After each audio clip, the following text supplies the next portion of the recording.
Mahal ba ang tumira sa condo? Straight to the point answer, yes, mas mahal ang condo living.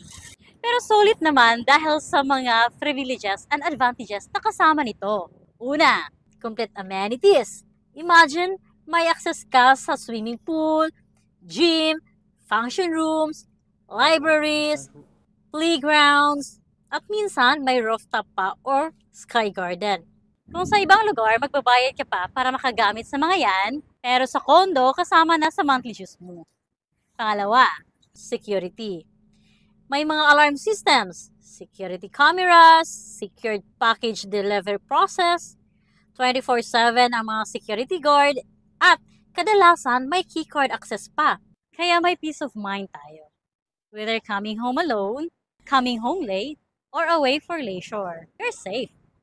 Pangatlo, location and convenience. Kadalasan, ang mga condos nasa prime location, malapit sa schools, offices, malls, and public transportation. Hindi mo na kailangan mag-commute na malayo. Kaya save ka sa oras at pamasahe. At hindi lang yan, low maintenance din ang levy space mo. Kung may sira man, barado ang lababo, etc., madalas covered yan ng mga property management.